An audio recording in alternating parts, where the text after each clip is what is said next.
Okay. First வந்து functions அப்டின்னா என்னன்னு பாத்துரலாம்.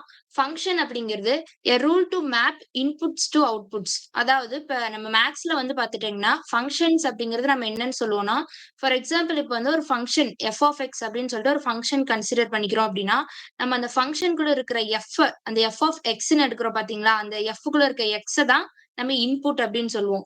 For example f of x is equal to x square இங்க மேல குடுத்திருக்காங்க பாருங்க. கன்வெர்ட் எக்ஸ் டூ எக்ஸ் ஸ்கொயர்ன்னு சொல்லி குடுத்திருக்காங்க. இந்த இடத்துல எக்ஸ்ங்கிறது வந்து இன்புட்ன்னு சொல்லுவோம். அண்ட் எக்ஸ் ஸ்கொயர் வந்து அவுட்புட்ன்னு சொல்லுவோம். இந்த எக்ஸ வந்து ஒரு ஃபங்ஷன்க்குள்ள நம்ம கொண்டு போகும்போது தான் நமக்கு அவுட்புட் வந்து என்னவா கிடைக்குது? எக்ஸ் ஸ்கொயரா கிடைக்குது. சோ இதுக்கு பேர் தான் வந்து ஒரு இன்புட்ட வந்து எக்ஸ்ங்கிற இன்புட்ட குடுத்து, நமக்கு அது எக்ஸ் ஸ்கொயர் அப்படிங்கிற ஒரு அவுட்புட்ட குடுக்கிறது தான் வந்து ஃபங்ஷன் அப்படின்னு சொல்லுவோம். இப்ப வந்து இங்க நமக்கு என்ன எக்ஸாம்பிள் குடுத்திருக்காங்கன்னா, எக்ஸ வந்து எப்படி எக்ஸ் ஸ்கொயரா கன்வெர்ட் பண்றாங்க அப்படின்னு பார்க்கலாம். இங்க வந்து ரூல் வந்து பார்த்தீங்கன்னா, எக்ஸ் அப்படின்னு சொல்லி போட்டு இந்த ஆரோ மார்க் மாரி இருக்கு பார்த்தீங்களா? இங்க ஒரு ஹைஃபன் மாரி போட்டு ஆரோ மார்க். இது வந்து மேப் அப்படின்னு சொல்லுவோம். X maps to x square அப்படின்னு சொல்லுவோம். சோ நம்ம வந்து இங்க இன்புட் எக்ஸ வந்து என்னவா கன்வெர்ட் பண்றோம்? எக்ஸ் ஸ்கொயரா கன்வெர்ட் பண்றோம். சோ இங்க எக்ஸ் அப்படிங்கிறது இன்புட் அண்ட் எக்ஸ் ஸ்கொயர் அப்படிங்கிறது output. Give it a name square of x is equal to x square. அப்ப நமக்கு எக்ஸ வந்து எக்ஸ் ஸ்கொயரா நம்ம கன்வெர்ட் பண்ணணும் அப்படின்னா, நம்ம அந்த எக்ஸ வந்து என்ன பண்ணா நமக்கு ஸ்கொயர் ஆகும்? சோ ஸ்கொயர் அப்படிங்கிற ஒரு ஃபங்ஷன இங்க யூஸ் பண்றேன். இங்க யூஸ் பண்ற வந்து இந்த ஸ்கொயர் அப்படிங்கிறது தான் இங்க ஃபங்ஷன். சோ இந்த ஃபங்ஷனுக்குள்ள எக்ஸ்ங்கிற ஒரு இன்புட்ட குடுத்து, இந்த ஃபங்ஷனும் இந்த இன்புட்டும் சேர்ந்து நமக்கு புரொவைட் பண்றது தான் அவுட்புட்ன்னு சொல்லுவோம். சோ ஸ்கொயர் ஆஃப் எக்ஸ் வந்து என்னன்னு சொல்லலாம்? எக்ஸ் ஸ்கொயர்ன்னு சொல்லலாம். So this is one function. இப்ப இன்புட் இஸ் பாராமீட்டர் அப்படின்னு ஏன் இங்க சொல்றோம்னா, இங்க நம்ம வந்து இந்த இன்புட் அப்படிங்கிறது பாராமீட்டர் அப்படிங்கிறது ஒண்ணும் கிடையாது. இப்ப இந்த ஃபங்ஷனயே வந்து டிஃபைன் பண்றது இந்த எக்ஸ் தான். ஃபார் எக்ஸாம்பிள் இங்க எக்ஸ்க்கு பதிலா நான் வேற ஒரு வேல்யூ குடுக்குறேன் அப்படின்னா, ஃபார் எக்ஸாம்பிள் ஒய் அப்படிங்கிற வேரியபிள் குடுக்குறேன்னா, நமக்கு இங்க வந்து ஸ்கொயர் ஆஃப் ஒய் அப்படிங்கிறது இங்க ஒய் ஸ்கொயர்ன்னு சேஞ்ச் ஆயிரும். சோ இன்புட்ட பொறுத்து தான் நமக்கு அவுட்புட் வந்து வெளிய வரும். சோ அதனால இந்த இடத்துல என்ன சொல்றாங்கன்னா, இன்புட் இஸ் பாராமீட்டர் அப்படின்னு சொல்றாங்க. அது மட்டும் இல்லாம இப்ப நம்ம வந்து 3 டாபிக்ஸ் வந்து பார்க்க போறோம். என்னென்ன அப்படின்னா, டொமைன் பார்க்க போறோம். கோடொமைன்னா என்னன்னு பார்க்க போறோம். ரேஞ்ச் அப்படின்னா என்னன்னு பார்க்க போறோம். சோ நமக்கு ஃபங்ஷன்ல வந்து முக்கியமா தெரிய வேண்டியது இந்த 3 தான். டொமைன்னா என்ன? கோடொமைன்னா என்ன? ரேஞ்ச்னா என்ன? சோ ஃபர்ஸ்ட் வந்து டொமைன்னா என்னன்னு பார்க்கலாம். Need to specify the input and output set. நம்ம வந்து ஒரு ஃபங்ஷன்ல இன்புட் எது, அவுட்புட் எது அப்படிங்கிறத நம்ம கண்டுபிடிக்கிறதுக்கு நமக்கு இந்த 3 விஷயம் தெரிஞ்சிருக்கணும். என்னென்னன்னா ஃபர்ஸ்ட் டொமைன். டொமைன்ங்கிறது வந்து என்னன்னு சொல்லுவோம்னா இன்புட். இன்புட்ட தான் நம்ம என்னன்னு சொல்லுவோம்? டொமைன். Input set. நல்லா பாருங்க. நம்ம வெறும் இன்புட்ன்னு எடுத்துக்கல. இன்புட் செட்ட தான் வந்து டொமைன் எடுத்துப்போம். சோ இந்த இடத்துல நான் என்ன சொல்லியிருந்தேன்? எக்ஸ்ங்கிறது இன்புட்ன்னு சொல்லியிருந்தேன். அப்ப அந்த இன்புட்டோட செட் நம்ம என்ன குடுக்குறோம்? ஸ்கொயர்ன்னு குடுக்குறோமா? சோ அந்த ஸ்கொயர் அப்படிங்கிறத நம்ம இந்த இடத்துல இன்புட் செட்ங்கிறோம். சோ இன்புட் செட்டோட அந்த ஒரு வேல்யூவ தான் நம்ம என்னங்கிறோம்னா, டொமைன் அப்படிங்கிறோம். இப்ப domain of x domain of square அப்படிங்கிறது நமக்கு என்ன கிடைக்கும்? எக்ஸ்ன்னு இந்த இடத்துல கிடைக்கும். பிகாஸ் இங்க ரியல் நம்பர்ன்னு ஏன் குடுத்திருக்காங்க அப்படின்னா, அந்த எக்ஸ்ங்கிற வேல்யூ வந்து கண்டிப்பா ஒரு ரியல் நம்பர் வேல்யூவா தான் இருக்கும். ரியல் நம்பர்னா நமக்கு தெரியும். Natural number, rational, irrational, integers இது மாரி எல்லாமே சேர்ந்தத ரியல் நம்பர்ன்னு சொல்லுவோம். சோ இந்த எக்ஸ்ங்கிறது வந்து பாத்தீங்கன்னா, நம்ம டொமைன் அப்படின்னு எடுத்துக்கிறோம் அப்படின்னா, இன்புட் வேல்யூ தான் வந்து டொமைன்னு சொல்றோம். வேற எதுவும் கிடையாது. ஷார்ட்டா புரிஞ்சுக்கணும்னா, நம்ம இன்புட்க்கு இன்னொரு பேரு தான் வந்து என்ன? டொமைன். அந்த இன்புட் வேல்யூ வந்து என்னவா இருக்கலாம்? ரியல் நம்பரா இருக்கலாம் அப்படின்னு சொல்றாங்க. நெக்ஸ்ட் வந்து கோடொமைன். கோடொமைன் அப்படின்னா அவுட்புட். அவ்வளவுதான். டொமைன்னா இன்புட், கோடொமைன்னா அவுட்புட். அவுட்புட்க்கு இன்னொரு பேரு தான் codomain. So codomain of set வந்து நம்ம என்னன்னு சொல்லலாம்? அதையும் வந்து ரியல் நம்பர்ன்னு சொல்லலாம். பிகாஸ் நம்ம வந்து ஒரு ரியல் வேல்யூவ வந்து நம்ம ஒரு ஃபங்ஷன்க்குள்ள கொண்டு வரும்போது, கண்டிப்பா அதோட அவுட்புட்டும் வந்து ஒரு ரியல் வேல்யூவா தான் இருக்கும். ஒண்ணும் கிடையாது. இப்ப எக்ஸ்க்கு பதிலா 2 எடுத்துட்டோம் அப்படின்னா, 2 ஸ்கொயர் வந்து என்ன? 4. அப்ப நம்ம 2ங்கிற ஒரு ரியல் நம்பர் எடுக்கும்போது 4 அப்படிங்கிற இன்னொரு ரியல் நம்பர் தான் கிடைக்குது. சோ டொமைன் வந்து ரியல் நம்பரா இருந்தா, கண்டிப்பா கோடொமைனும் ரியல் நம்பரா தான் இருக்கும். அடுத்து வந்து ரேஞ்ச். ரேஞ்ச்ங்கிறது என்னன்னா ஒண்ணும் கிடையாது. இப்ப நான் வந்து ரியல் நம்பரா இருக்கும்னு இங்க சொல்லிட்டேன். பட் ஆனா அந்த ரியல் நம்பருக்கும் வந்து ஒரு ரேஞ்ச் இருக்கும். அது எந்த நம்பர்ல இருந்து எந்த நம்பர் வரைக்கும் எக்ஸிஸ்ட் ஆகலாம் அப்படிங்கிறத நம்ம சொல்லணும். சோ இப்ப ஃபார் எக்ஸாம்பிள் நான் எக்ஸ்க்கு பதிலா -1ன்னு எடுத்துக்கிறேன்னு வைங்க. -1 வந்து ஸ்கொயர் பண்ணும்போது என்ன ஆயிரும்? பாசிட்டிவ் ஆயிரும். 0வே எடுத்தாலும் 0 தான் கிடைக்கும். சோ 0 இஸ் a நான் நெகட்டிவ் நம்பர். நான் நெகட்டிவ் நெய்தர் நார் அப்படின்னு சொல்லலாம். சோ அது வந்து நெகட்டிவாவும் இருக்கலாம், பாசிட்டிவாவும் இருக்கலாம். எது? 0. சோ நம்ம இப்ப இங்க ஸ்கொயர் ஆஃப் நெகட்டிவ் வேல்யூ குடுத்தாலும் பாசிட்டிவ் தான் வருது. ஸ்கொயர் ஆஃப் பாசிட்டிவ் வேல்யூ குடுத்தாலும் பாசிட்டிவ் தான் வருது. அப்ப கண்டிப்பா நமக்கு ரேஞ்சோட வேல்யூ என்னவா இருக்கும்? கண்டிப்பா கிரேட்டர் தென் 0வா தான் இருக்கும். இந்த இடத்துல வந்து நம்ம லெஸ் தென் 0ன்னு சொல்லவே முடியாது. Greater than or equal to 0. ஏன்னா நம்ம இங்க 0 குடுத்தோம்னா இங்கயும் 0 தான் வருது. அதனால இங்க கண்டிப்பா ஈக்குவல் சைன் போடணும். நான் நேத்தே இன்டர்வல்ல சொல்லியிருந்தேன். அப்ப ஈக்குவல் சைன் போட்டிருந்தோம்னா இது என்னது? Closed interval. அதாவது ஸ்கொயர் பிராக்கெட் போடுவோம் இந்த இடத்துல. அப்ப கண்டிப்பா எக்ஸ் ஸ்கொயர் அப்படிங்கிறதுக்கு நமக்கு ரேஞ்ச் என்னவா இருக்கும்? இந்த ஸ்மாலர் இங்க வந்து நேத்து சொன்னேன் பார்த்தீங்களா? இந்த செட் காம்ப்ரிஹென்ஷன் அப்படிங்கிறது என்னன்னா, ரேஞ்ச் ஆஃப் இந்த ஸ்கொயர் வந்து என்னவா இருக்கும்? நம்ம வந்து இப்ப டொமைன் எடுக்கும்போது இங்க டொமைன் ஆஃப்ன்னு எடுக்கிறோம். கோடொமைன் எடுக்கும்போது கோடொமைன் ஆஃப்ன்னு எடுக்கிறோம். அப்ப ரேஞ்சுங்கும்போது என்ன எடுப்போம்? Range of square is equal to real number வந்து greater than or equal to 0 தான் நம்ம இங்க வேல்யூ சப்ஸ்டிட்யூட் பண்றோம் அப்படின்னா, நமக்கு வந்து அங்க கண்டிப்பா நமக்கு அவுட்புட்ல வேல்யூ வந்து பாசிட்டிவ் வேல்யூ கிடைக்குது. And such that or such that where small r belongs to real number அப்படின்னு சொல்லிட்டோம். ரியல் நம்பர்னா என்னென்ன? Natural, whole number and integer, rational, irrational எல்லாம் சேர்ந்தது தான் ரியல் நம்பர்ன்னு சொல்றோம். ஸோ இந்த இடத்துல வந்து ஒரு நெகட்டிவா வந்து ஸ்கொயர் பண்ணாலும் பாசிட்டிவ் ஆயிரும். பாசிட்டிவா ஸ்கொயர் பண்ணாலும் பாசிட்டிவ் தான் கிடைக்கும். ஸோ அதனால small r is greater than or equal to 0ன்னு எடுத்துக்கிறேன். இங்க என்ன குடுத்திருக்காங்கன்னா, f such that x follows y அப்படின்னு குடுத்திருக்காங்க. இப்ப எக்ஸ் அப்படிங்கிற ஒரு செட் வந்து ஒய்ங்கிற ஒரு செட்ட வந்து ஃபாலோ பண்ணுது அப்படின்னா, கண்டிப்பா இதோட டொமைன் வந்து என்னவா இருக்கும் நான் சொன்னேன். டொமைன்ங்கிறது என்னவா இருக்கும்? Input value. இந்த இடத்துல இன்புட்ங்கிறது வந்து எக்ஸ். அவுட்புட்ங்கிறது வந்து ஒய். அப்ப டொமைன் ஆஃப் எஃப் என்ன இருக்கும்? கண்டிப்பா வந்து எக்ஸா தான் இருக்கும். அப்ப இது இன்புட் வேல்யூ. கோடொமைன்னா நம்ம என்னன்னு சொல்லுவோம்? Output value. அவுட்புட்னா என்ன? ஒய். சோ கோடொமைன் இஸ் ஒய்ங்கிறோம். இந்த இடத்துல டொமைன்ங்கிறது எக்ஸ், கோடொமைன்ங்கிறது ஒய். அடுத்து வந்து slope.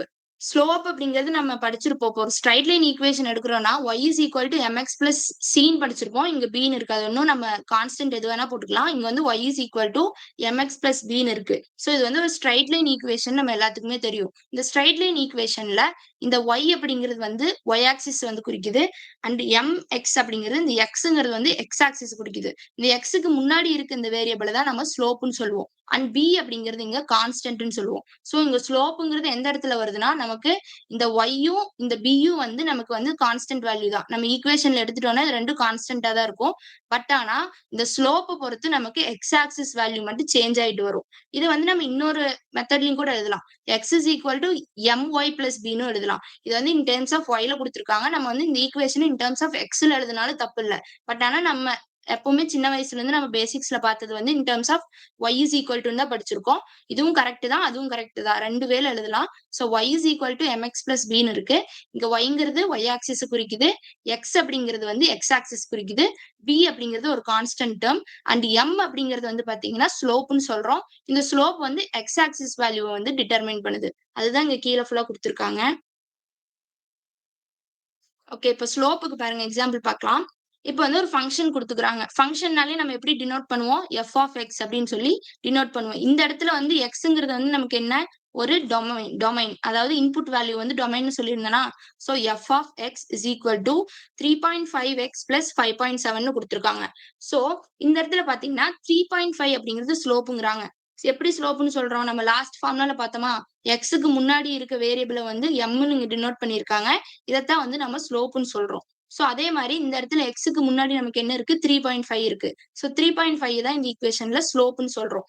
And 5.7 is intercept where the line crosses y is equal to x axis where x is equal to 0. அதாவது இந்த இடத்துல இந்த bன்னு ஒரு கான்ஸ்டன்ட் சொல்லியிருந்தேன் பார்த்தீங்களா? அத வந்து இன்டர்செப்ட் அப்படின்னு சொல்றாங்க. இன்டர்செப்ட்னா ஒண்ணும் கிடையாது.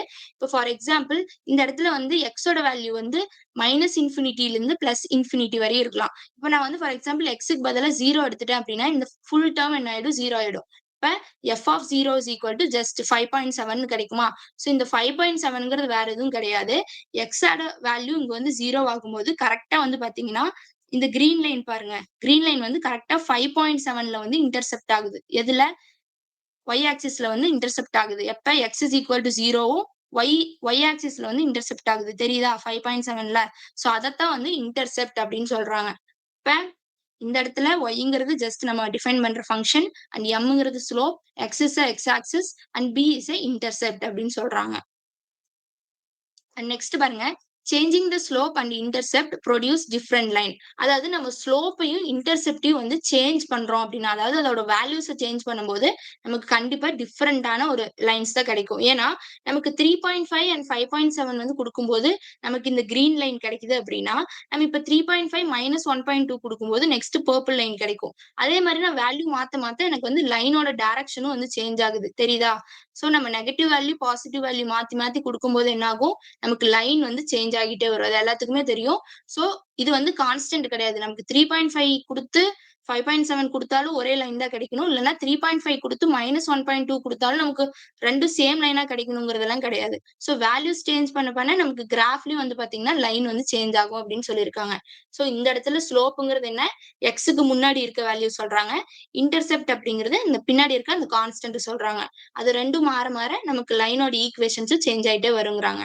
ஸோ இந்த இடத்துல வந்து பார்த்தீங்கன்னா, in all these cases domain is equal to real number. So codomain and range is also real number. இதுல நம்ம முன்னாடியே பார்த்தோம். டொமைன் அப்படிங்கிறது இன்புட். இன்புட் வந்து எப்பவுமே ஒரு ரியல் நம்பரா இருந்தா, அதோடைய அவுட்புட் வேல்யூ அதாவது கோடொமைனும் கண்டிப்பா ரியல் நம்பரா தான் இருக்கும். ஸோ கோடொமைனும் ரியல் நம்பர், டொமைனும் ரியல் நம்பரா இருந்தா கண்டிப்பா அதோட ரேஞ்ச் வந்து ரியல் நம்பரா தான் இருக்கும் அப்படிங்கிறத நம்ம இங்க வந்து ஒரு கேஸ் மாரி குடுத்திருக்காங்க.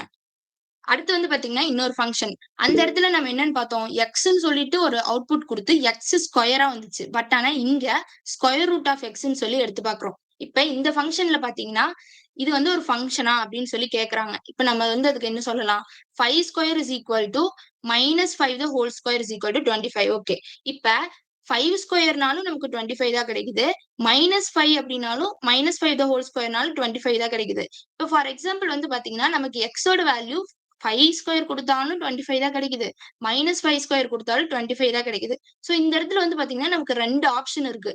நம்ம எக்ஸோட வேல்யூ 5 எடுத்துக்கலாம். எக்ஸோட வேல்யூ -5 எடுத்துக்கலாம். எது குடுத்தோம்னாலும் நமக்கு என்ன ஆன்சர் தான் வருது? 25 தான் வருது. By convention take positive square root. But ஆனா இந்த இடத்துல நம்ம என்ன எடுத்துப்போம் அப்படின்னா, +5 தான் எடுத்துப்போம். ஏன்னா, ஸ்கொயர் ரூட்டுக்குள்ள என்னைக்குமே வந்து ஒரு பாசிட்டிவ் நம்பர் தான் வரணும். நெகட்டிவ் நம்பர் வரக்கூடாது. Square root of positive number தான் நமக்கு பாசிட்டிவ் நம்பரா கிடைக்கும். Square root of negative number குடுக்கும்போது அது வந்து காம்ப்ளெக்ஸ் நம்பரா மாறிரும். அது வந்து நமக்கு இதுல குடுக்கல. பட் ஆனா தெரிஞ்சுக்கோங்க, ஒரு ஸ்கொயர் ரூட்க்குள்ள எப்பவுமே வந்து நெகட்டிவ் நம்பர் வராது. அதையும் மீறி வந்துச்சுன்னா, அது வந்து ரியல் நம்பரா இருக்காது. அது என்னவா மாறிரும்? காம்ப்ளெக்ஸ் நம்பரா மாறிடும். காம்ப்ளெக்ஸ் நம்பர்னா ஐன்னு சொல்லி டினோட் பண்ணுவோம். அது பேசிக்ஸ் மட்டும் சும்மா தெரிஞ்சுக்கங்க. Square root of negative number வந்து கண்டிப்பா காம்ப்ளெக்ஸ் நம்பர் தான். நமக்கு வந்து எப்பவுமே ஒரு நெகட்டிவ் நம்பருக்கு ஸ்கொயர் ரூட் எடுக்க முடியாது. எப்பவுமே பாசிட்டிவ் நம்பருக்கு மட்டும் தான் ஸ்கொயர் ரூட் எடுப்போம். சோ ஸ்கொயர் ரூட் ஆஃப் 25 வந்து எப்படி எழுதலாம்னா 5ன்னு மட்டும் தான் இந்த இடத்துல சொல்ல முடியும். ஏன்னா, இந்த இடத்துல நம்ம நெகட்டிவ் நம்பரே எடுத்துக்க முடியாது. நம்ம ஃபுல்லாமே பேசுறது எத பத்தி? ரியல் நம்பர பத்தி தான். காம்ப்ளெக்ஸ் நம்பர் இங்க இன்வால்வ் ஆகாது அப்படிங்கிறாங்க. சோ இந்த இடத்துல வந்து டேக் பாசிட்டிவ் ஸ்கொயர் ரூட் அப்படின்னு சொல்லி குடுத்திருக்காங்க. இப்போ டொமைன்க்கு வந்து பாத்தீங்கன்னா, இன்னொரு டெஃபினிஷனும் குடுத்திருக்காங்க. Depends on codomain. அதாவது இப்ப வந்து நம்ம எக்ஸ்ங்கிறது வந்து ஒரு எக்ஸ் ஸ்கொயரா மாத்துறோம் அப்படின்னா, இங்க வந்து எக்ஸ் அப்படிங்கிறது வந்து டொமைன்னு சொல்லுவோம். அண்ட் எக்ஸ் ஸ்கொயர வந்து கோடொமைன்னு சொல்லுவோம். சோ அந்த எக்ஸ் ஸ்கொயர பொறுத்து தான் நம்ம குடுக்குற எக்ஸ் வேல்யூவும் இருக்கு அப்படிங்கிறது இங்க சொல்றாங்க. அதாவது டொமைன் வந்து கோடொமைனையும் டிபெண்ட் பண்ணி தான் இருக்கு அப்படிங்கிறாங்க. Negative numbers do not have real square roots. அதாவது அத இங்க குடுத்திருக்காங்க. நான் சொன்னேன் பாத்தீங்களா? Negative numbers do not have real square root. அதாவது நெகட்டிவ் நம்பர்ஸ் வந்து நம்ம ஸ்கொயர் ரூட் எடுக்கும்போது கண்டிப்பா வந்து டூ நாட் ஹேவ் ரியல். அது வந்து ரியலா இருக்க சான்ஸே இல்ல. அப்ப ரியலா இல்லன்னா என்னவா இருக்கும்? அது காம்ப்ளெக்ஸ் ஃபார்ம்க்கு சேஞ்ச் ஆயிரும். சோ நம்ம இந்த இடத்துல காம்ப்ளெக்ஸ் பத்தி மென்ஷன் பண்ணல. தெரிஞ்சுக்கோங்க. என்னைக்குமே நெகட்டிவ்க்கு வந்து நம்மளால ஸ்கொயர் ரூட் எடுக்க முடியாது. If codomain is real number, domain is also real number. இப்ப வந்து நமக்கு அவுட்புட் வந்து ரியல் நம்பரா இருந்தா, கண்டிப்பா இன்புட்டும் வந்து என்னவா இருக்கணும்? ஒரு ரியல் நம்பரா தான் இருக்கும். நம்ம வந்து இன்புட் ரியல் நம்பர் குடுத்தா தான், கண்டிப்பா அவுட்புட்டும் கண்டிப்பா ரியல் நம்பர் வரும். சோ கோடொமைன்ங்கிறது அவுட்புட், டொமைன்ங்கிறது input. If codomain is a set C of complex numbers, domain is real number. இப்ப ஒரு சில கேஸ்ல வந்து என்ன சொல்றாங்கன்னா, நம்ம வந்து இன்புட் வந்து நம்ம ரியல் நம்பர் குடுக்குறோம். பட் ஆனா அவுட்புட் வந்து என்னவா இருக்குங்கிறாங்க, காம்ப்ளெக்ஸ் நம்பரா இருக்காங்க. ஒண்ணும் இல்ல. இந்த எக்ஸாம்பிள்லயே பாருங்க. இப்ப ஃபார் எக்ஸாம்பிள் வந்து -1 அப்படின்னு சொல்லி இன்புட் குடுக்குறேன். -1ங்கிறது ஒரு ரியல் வேல்யூ, ரியல் நம்பர் தான். சோ அத வந்து நான் அவுட்புட்ல இங்க குடுக்கும்போது ஸ்கொயர் ரூட் ஆஃப் -1 என்ன ஆயிடுது எனக்கு? காம்ப்ளெக்ஸா கன்வெர்ட் ஆயிருது. சோ நம்ம இன்புட் வந்து ஒரு ரியல் நம்பரா குடுத்தோம்னாலும், ஒரு சில கேஸஸ்ல நம்ம பண்ணும்போது என்னவா மாறிரும்? காம்ப்ளெக்ஸா மாறிரும் அப்படிங்கிறது சொல்லியிருக்காங்க இந்த இடத்துல. ஓகே. நெக்ஸ்ட் வந்து டைப்ஸ் ஆஃப் ஃபங்ஷன்ஸ் வந்து பார்க்க போறோம். ஃபங்ஷன்ஸோட டெஃபினிஷன் என்னன்னு இவ்வளவு நேரம் பார்த்தோம். அதுலயும் வந்து பார்த்தீங்கன்னா டைப்ஸ் இருக்கு. அது ஒண்ணும் பெரிய இதெல்லாம் இல்ல. 3 டைப்ஸ் தான் இருக்கு. என்னென்னன்னா இன்ஜெக்டிவ், சப்ஜெக்டிவ் அண்ட் பைஜெக்டிவ்னு சொல்லிட்டு 3 ஃபங்ஷன் இருக்கு. இப்ப இந்த 3 ஃபங்ஷனோட டெஃபினிஷன் வித் எக்ஸாம்பிளோட பார்க்கலாம். ஓகே. ஃபர்ஸ்ட் வந்து இன்ஜெக்டிவ். இன்ஜெக்டிவ்க்கு இன்னொரு பேர் என்னன்னா ஒன் டு ஒன் அப்படின்னு சொல்லுவோம். இன்ஜெக்டிவ்க்கு இன்னொரு பேர் என்ன ஒன் டு ஒன் ஃபங்க்ஷன் அப்படிங்கிறோம். ஒன் டு ஒன் அப்படிங்கிறதுலே மீனிங் இருக்கு பாருங்க. நம்ம ஒரு வேல்யூ கொடுக்குறோம் அப்படின்னா கண்டிப்பா அதுக்கு இன்னொரு வேல்யூ வெளியே வரணும் அப்படிங்கிறது. இன்புட் வேல்யூ ஒன்னு கொடுத்தனா அவுட்புட் வேல்யூ வெளியே வரணும். அப்படி வந்ததுன்னா அது வந்து இன்ஜெக்டிவ்னும். Different inputs produces different outputs. இப்போ வந்து டிஃப்ரெண்ட் இன்புட் வந்து எப்படி டிஃப்ரெண்ட் அவுட்புட் ப்ரொடியூஸ் பண்ணுதுன்னு சொல்லலாம் அப்படின்னா, இப்போ ஃபார் எக்ஸாம்பிள் நம்ம இங்க முன்னாடி எடுத்திருக்க இந்த இதே பாருங்க. எக்ஸ் வந்து ஸ்கொயர் ரூட் ஆஃப் எக்ஸ் அப்படிங்கிற ஒரு ஃபங்ஷன் வந்து மேப் பண்ணுதுன்னு வைங்க. ஃபார் எக்ஸாம்பிள் இப்ப எக்ஸ்க்கு பதிலா 0 குடுக்குறேன்னா, ஸ்கொயர் ரூட் ஆஃப் 0 0 ஆயிடுது. அதே எக்ஸ்க்கு பதிலா 1 குடுத்தனா, ஸ்கொயர் ரூட் ஆஃப் 1 1 வருது. சோ நம்ம ஒவ்வொரு இன்புட் குடுக்கும்போது நமக்கு டிஃபரெண்ட் டைப்ஸ் ஆஃப் அவுட்புட் வருது. அப்படி வந்ததுன்னா, அதுக்கு பேர் தான் என்ன? இன்ஜெக்டிவ் அப்படின்னு சொல்றோம். அதாவது x1, x2 ஓட வேல்யூ வந்து டிஃபரெண்டா குடுக்குறேன். x1 ஓட வேல்யூ 0னும், x2 ஓட வேல்யூ 1ன்னு குடுக்குறேன்னா, அப்ப அதோட ஃபங்ஷனுக்கு நமக்கு அங்க அவுட்புட் என்ன வந்தது? f ஆஃப் 0 வந்து 0ன்னு கிடைச்சது. அதாவது square root of 0 is equal to 0ன்னு கிடைச்சது. அண்ட் ஸ்கொயர் ரூட் ஆஃப் 1 வந்து 1ன்னு கிடைச்சது. சோ டிஃபரெண்டான வேல்யூஸ் கிடைக்குது. நம்ம இன்புட் டிஃபரெண்டா குடுக்கும்போது, அவுட்புட்டும் டிஃபரெண்டா கிடைச்சதுன்னா, அதுக்கு பேரு தான் இன்ஜெக்டிவ் அப்படின்னு சொல்றோம். இப்ப இந்த இடத்துல f of x is equal to 3x plus 5 is இன்ஜெக்டிவ்னு சொல்றாங்க. எதனால? நம்ம வந்து ஃபார் எக்ஸாம்பிள் இப்ப இங்க 0 குடுக்குறோம் அப்படின்னா, f of 0 is equal to 3 into 0 இந்த ஃபர்ஸ்ட் டெர்ம் 0 ஆயிடும். அண்ட் ரிமைனிங் 5 மட்டும் தான் இருக்கும். சோ 0 குடுக்கும்போது 5 கிடைக்குது. நெக்ஸ்ட் வந்து 1 குடுக்குறேன். f of 1 குடுக்கும்போது என்ன? 3 into 1 3 ஆயிடும். அப்ப 3 plus 5 வந்து 8 ஆயிடும். சோ நம்ம 0 குடுக்கும்போது 5 கிடைக்குது. 1 குடுக்கும்போது 8 கிடைக்குது. சோ டிஃபரெண்ட் வேல்யூஸ் கிடைக்குது. நம்ம xக்கு வந்து டிஃபரெண்ட் அவுட்புட்ஸ் குடுக்கும்போது, டிஃபரெண்ட் இன்புட் வந்து நமக்கு கிடைக்குது. சோ அதனால இந்த இடத்துல வந்து நம்ம இந்த ஃபங்ஷனை இன்ஜெக்டிவ் அப்படின்னு சொல்றோம். இந்த ஃபங்ஷனை வந்து இல்ல அப்படிங்கிறோம். எதனால அப்படின்னா, இப்ப ஃபார் எக்ஸாம்பிள் இங்க எக்ஸ்க்கு பதிலா வந்து நான் நெகட்டிவ் வேல்யூ குடுக்குறேன்னு வைங்க. இப்ப -1ன்னு குடுக்குறேன் அப்படின்னா, இங்க -1 த ஹோல் ஸ்கொயர் வந்து என்ன ஆயிடுது? நமக்கு வந்து பிளஸ் ஆயிடுது. சோ பிளஸ் ஆகும்போது 7 கிடைக்குது. அதே இந்த இடத்துல +1ம் குடுக்குறேன் அப்படின்னா நமக்கு என்ன ஆகுது? இங்கேயும் வந்து பாத்தீங்கன்னா 1 ஸ்கொயர் 1 ஆயிடும். 1 இன்டு 7 7 ஆயிரும். -1 குடுக்கும்போது 7 கிடைக்குது. +1 குடுக்கும்போது 7 கிடைக்குது. சோ அப்ப அது கண்டிப்பா வந்து என்ன இப்ப வந்து நம்ம ஒரு 2 டிஃபரெண்டான இன்புட் குடுக்கும்போது சேம் அவுட்புட் கிடைக்குது. அப்படி கிடைச்சதுன்னா இது வந்து இன்ஜெக்டிவ் கிடையாது. சோ இது வந்து நாட் அப்படின்னு குடுத்திருக்காங்க. ஃபார் எனி ஏன்னு சொல்லி இது வந்து பேசிக்கா குடுத்திருக்காங்க. அதான் சொன்னேன்ல. இப்ப வந்து ஃபார் எக்ஸாம்பிள் இங்க 1 குடுத்து -1 குடுத்தனாலும் இந்த ஃபங்ஷன்ல வந்து எனக்கு சேம் ஆன்சர் வந்து 7 தான் கிடைக்குது. சோ அதனால இது வந்து இன்ஜெக்டிவ் கிடையாதுன்ட்டாங்க. சப்ஜெக்டிவ் அப்படிங்கிறது இதுக்கு அப்படியே ஆப்போசிட் தான். Range is the codomain. அதாவது இந்த சப்ஜெக்டிவ்க்கு இன்னொரு நேம் வந்து என்னன்னு பாத்தீங்கன்னா, ஆன் டு ஃபங்ஷன் அப்படிங்கிறோம். எப்படி இன்ஜெக்டிவ் வந்து ஒன் டு ஒன் சொன்னோமோ, அதே மாரி இந்த சப்ஜெக்டிவ் அப்படிங்கிறது வந்து ஆன் டு அப்படிங்கிறோம். இந்த இடத்துல for every y belongs to அதாவது இந்த சிம்பிள் மாரி போட்டு இருக்கிறத வந்து நம்ம என்னன்னு சொல்லுவோம்னா, பிலாங்ஸ் டு அப்படின்னு சொல்லுவோம். ஓகேவா? y belongs to codomain of f. There is an x belongs to domain of f such that f of x is equal to f of y. இப்ப இந்த ஈக்குவேஷன் பாருங்க இங்க குடுத்திருக்கிறத f of x is equal to yன்னு இருக்கா? So இந்த இடத்துல நம்ம domain வந்து என்னன்னு சொல்லலாம்? xன்னு சொல்லலாம். சோ x belongs to domainன்னு குடுத்திருக்காங்க. அண்ட் நம்ம அவுட்புட் வந்து என்னன்னு சொல்லுவோம்? கோடொமைன் சொல்லுவோமா? So y belongs to codomain. அதாவது இந்த ஈக்குவேஷன வச்சு தான் இத டிஃபைன் பண்ணியிருக்காங்க. இங்க xங்கிறது வந்து டொமைன் அண்ட் yங்கிறது வந்து கோடொமைன். இன்புட்ங்கிறது எப்பவுமே டொமைன் அண்ட் அவுட்புட் அப்படிங்கிறது கோடொமைன். ஓகே. இப்ப இத வந்து சப்ஜெக்டிவ்னு சொல்றாங்க. இப்ப f of x is equal to -7x plus 10 is subjective. இப்ப சப்ஜெக்டிவ் அப்படிங்கிறது ஒண்ணுமே கிடையாது. இப்ப ஃபார் எக்ஸாம்பிள் இங்க xக்கு பதிலா வேல்யூ 0 சப்ஸ்டிட்யூட் பண்றேன்னு வைங்க. f of 0 is equal to -7 into 0 இந்த ஃபர்ஸ்ட் டைம் வந்து 0 ஆயிடுது. அண்ட் அகைன் எனக்கு இங்க 10 கிடைக்குது. அண்ட் நெக்ஸ்ட் வந்து f of 1 போடுறேன் அப்படின்னா -7 into 1 -7 -7 பிளஸ் 10 அப்படிங்கும்போது எனக்கு என்ன ஆயிடுது? 3 ஆயிடுது. சோ எனக்கு டிஃபரெண்ட் வேல்யூஸ் தான் கிடைக்குது. சோ அப்ப வந்து இன்ஜெக்டிவ்க்கும் சப்ஜெக்டிவ்க்கும் என்ன டிஃபரன்ஸ் அப்படின்னு கேட்டீங்கன்னா, இப்ப வந்து இங்க -7ன்னு சொல்லி நமக்கு இருக்கா? மைனஸ் நெகட்டிவ் வேல்யூ வந்து உள்ள இன்வால்வ் ஆயிருக்கு. நம்ம மேபி இங்க எக்ஸ்க்கு வந்து ஒரு சம் வேல்யூஸ் குடுக்குறோம் அப்படின்னா, நமக்கு வந்து அந்த எக்ஸோட வேல்யூ வந்து நம்ம நெகட்டிவ்ல இப்ப அவுட்புட் நான் வந்து கண்டுபிடிச்சிடுறேன். இப்ப இது வந்து இங்க நெகட்டிவ் வேல்யூ வந்து குடுக்குறேன் அப்படின்னா, எனக்கு வந்து அந்த இடத்துல நான் வந்து எக்ஸ்க்கு பதிலா -1 குடுத்தனா, +1 குடுத்தனான்னு தெரியாது. சோ அந்த மாரி கேஸஸ்ல வந்து நம்ம இது என்னன்னு சொல்றோம்னா, சப்ஜெக்டிவ் அப்படின்னு சொல்றோம். இப்ப f of x is equal to 5x square plus 3 is not subjective for codomain R. ஆர்ங்கிறது ஒண்ணும் இல்ல. ரியல் நம்பர்ன்னு நமக்கு தெரியும். இந்த ஃபங்ஷன வந்து ஏன் நம்ம சப்ஜெக்டிவ் இல்ல அப்படின்னு சொல்றோம்னா, சேம் தான். இப்ப இங்க வந்து எக்ஸ் ஸ்கொயர்ன்னு இருக்கு. நான் இங்க வந்து நெகட்டிவ் வேல்யூ குடுத்தனாலும் பாசிட்டிவ் ஆயிரும். பாசிட்டிவ் வேல்யூ குடுத்தனாலும் நெகட்டிவ் ஆயிரும். சோ மாத்தி குடுத்தாலும் எனக்கு எந்த வேல்யூ குடுத்தாலும் என்ன ஆயிடும்? இங்க பாசிட்டிவ் ஆயிருது. சோ அப்ப வந்து எனக்கு இந்த வேல்யூ மட்டும் தெரியுது அப்படின்னா, அப்ப எனக்கு எக்ஸோட வேல்யூ வந்து 2 கிடைக்குது. சோ இப்படி கிடைச்சதுன்னா, அப்ப அது கண்டிப்பா வந்து சப்ஜெக்டிவ் கிடையாது அப்படிங்கிறோம். அதாவது இங்க வந்து நம்ம எத பத்தி பேசுறோம்னா, ஜஸ்ட் வந்து அவுட்புட்ட பத்தி மட்டும் பேசுறோம். இன்புட் வந்து என்னவா வருது அப்படிங்கிறத பேசுறோம். இங்க வந்து கோடொமைனும் வந்து இன்வால்வ் ஆகுது. எதனாலனா, கோடொமைன் ஒண்ணும் இல்ல. நமக்கு இங்க கிடைக்கிற அவுட்புட்.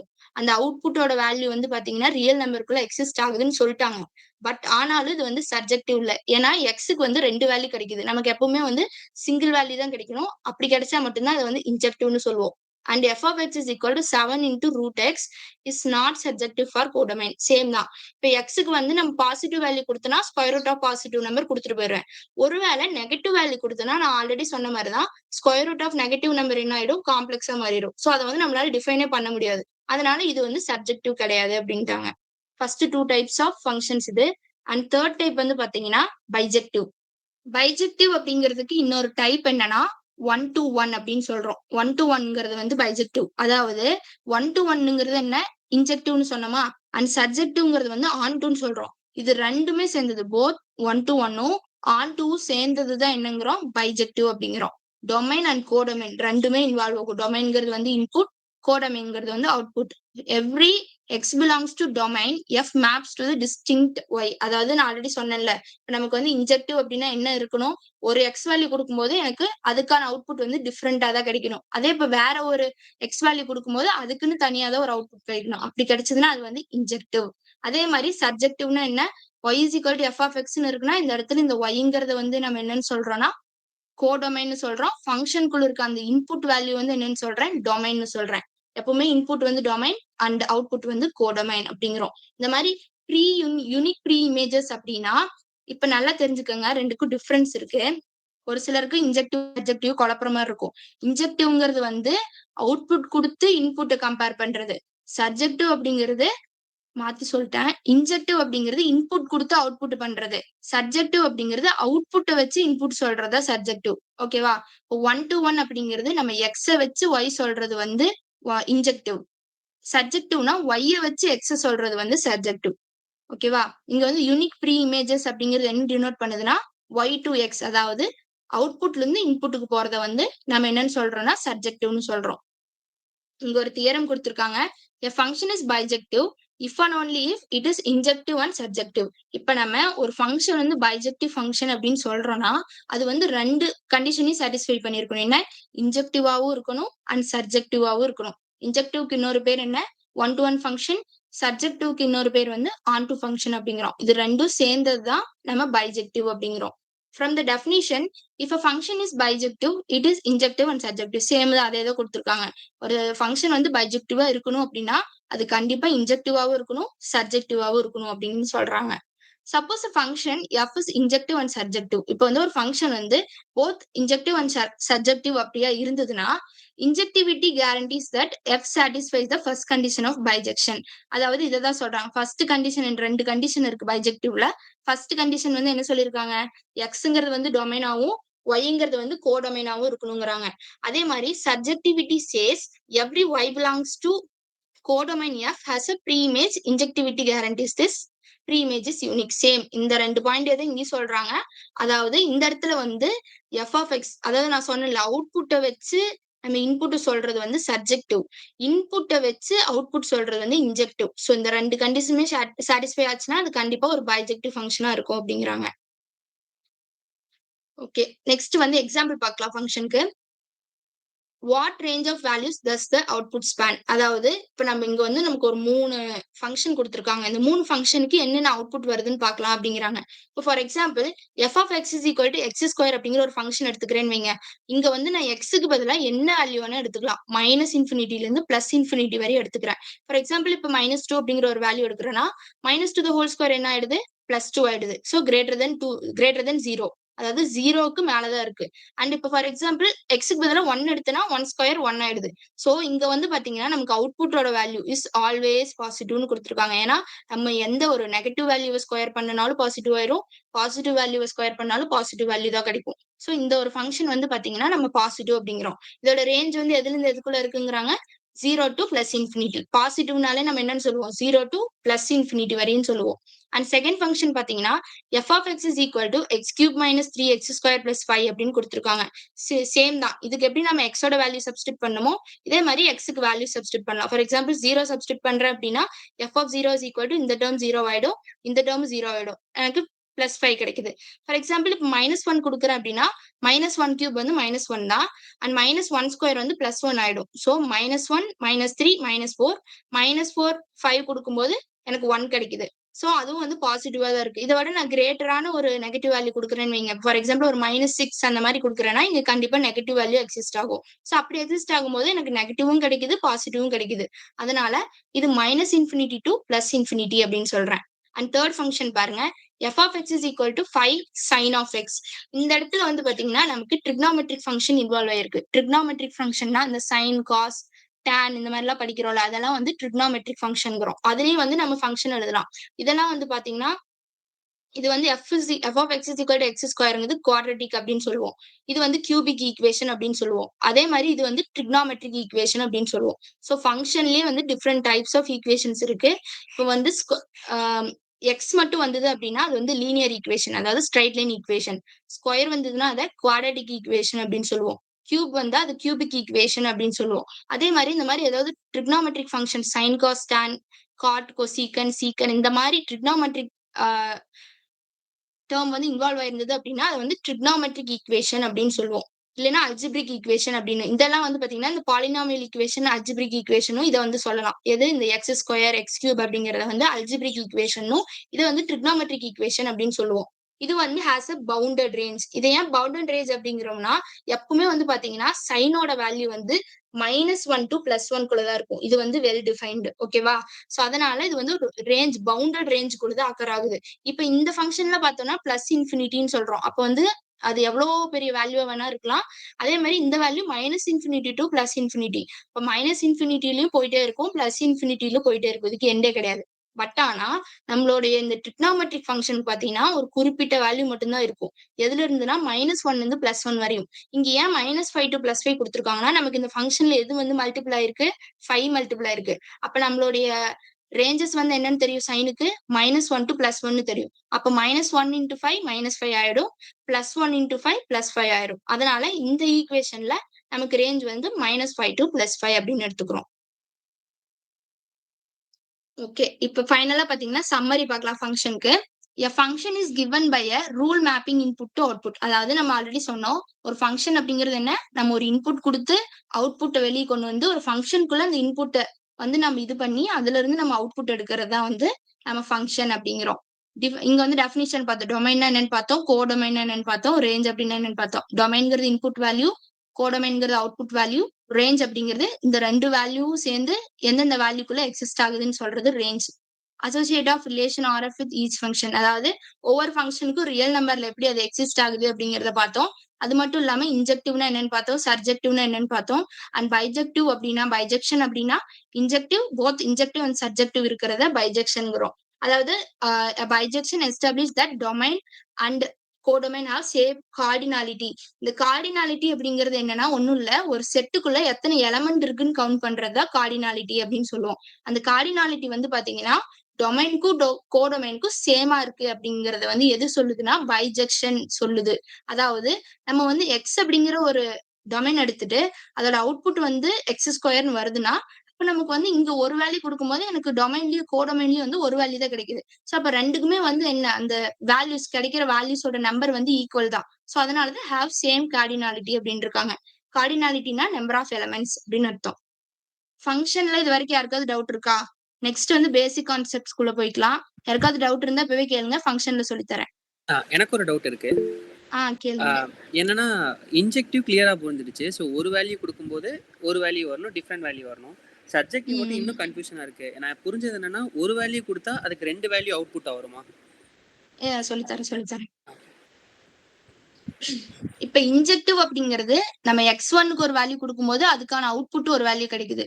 x2ன்னு சொல்லி ஒரு வேல்யூ கொடுக்கும்போது அதுக்கான தனியான ஒரு வேல்யூ கிடைக்குது.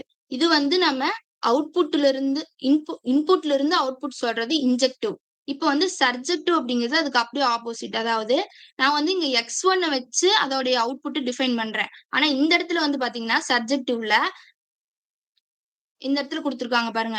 y is equal to f of xன்னு குடுத்திருக்காங்க. நம்ம எப்படி எழுதுவோம்? f of x is equal to some வேல்யூன்னு தானே எழுதுவோம். பட் ஆனா நம்மளுடைய சர்ஜெக்டிவ் டைப்ல என்ன எழுதுவோம்னா, நம்ம அந்த output value is equal to நம்ம குடுக்குற ஃபங்ஷன் அப்படின்னு சொல்லி எடுத்து, இந்த y வச்சு நம்ம x-க்குள்ள என்ன வேல்யூவா இருக்கும்னு சொல்லி கண்டுபிடிக்கிறதுக்கு பேரு தான் சர்ஜெக்டிவ். இதுதான் டிஃபரன்ஸ். அதாவது இன்ஜெக்டிவ் அப்படின்னா, இன்புட்ட வச்சு அவுட்புட்ட சொல்றது இன்ஜெக்டிவ். அவுட்புட்ட வச்சு இன்புட்ட சொல்றது வந்து சர்ஜெக்டிவ்.